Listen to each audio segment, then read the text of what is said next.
আমরা সবাই অবগত আছেন, এই রাজ্য সরকার আমাদের এই ভ্রাতৃত্বমূলক সরকার, রাষ্ট্রবাদী সরকার। আমরা সবাই সরকারের উপর বিশ্বাসী, এখনো আমাদের বিশ্বাস আছে।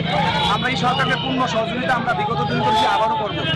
কিন্তু ভারতীয় মজদুর সঙ্গে একটা শ্রমিকের আজকের হিতে যে আইন লাগু করা হয়েছে, সেই আইন আমরা ত্রিপুরা ইলেকট্রিক শ্রমিক সংঘ পক্ষ থেকে আমরা সেই আইন মানতে পারছি না।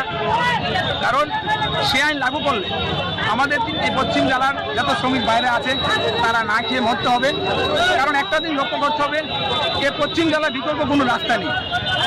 সেই রাস্তাকে কি করে যানজট মুক্ত করা যায় তার জন্য আমরা সহযোগিতা করবো, আমরা বলেছিলাম। কিন্তু আমাদেরকে সেই সিদ্ধান্ত নেওয়ার আগে আমাদেরকে ডাকিনি।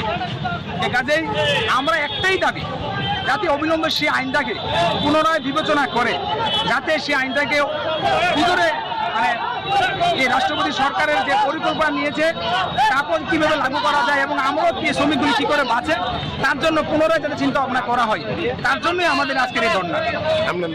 আমার নাম ফুকন ঘোষ, আমি ত্রিপুরা ইলেকট্রিক শ্রমিক সংঘের রাজ্য কমিটি সম্পাদক।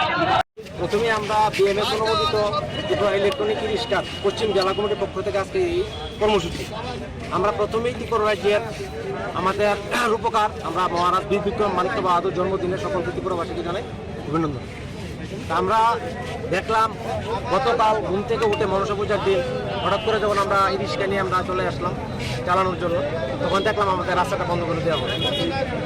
বন্ধ করে দেওয়া বলে আমরা কনস্টেবল এবং একজনা যারা আছেন স্যার তারা জিজ্ঞাসা করলাম যে স্যার ব্যাপারটা কি, আমরা বুঝলাম না।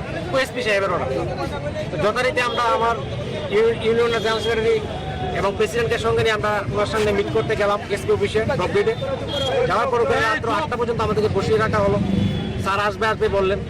আগে আমরা দেখতাম পরিবহন দপ্তর বা ট্রাফিক দপ্তরে কোনো কাজে গেলে আমাদের সঙ্গে যারা ওসি বাবুরা থাকতেন বা ডিএসপি র্যাঙ্কের অফিসার থাকতেন, ওদের সঙ্গে কথা বলে আমাদের সমস্যার সমাধান হয়ে যেত।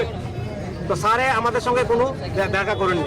তো আমরা আমাদের কিছু বিষয় আছে, আমরা যেমন ফিটনেসের বিষয়টা আছে, হঠাৎ করে বললে তো আমরা ফিটনেস করতে পারবো না, আমাদেরকে সুযোগ দিতে হবে। সামনে একটা দুর্গাপূজা, আমরা বলবো বিশ্বকর্মা পুজো আছে, আমাদেরকে দুর্গাপূজা কালী পুজো সময় দেওয়া হোক।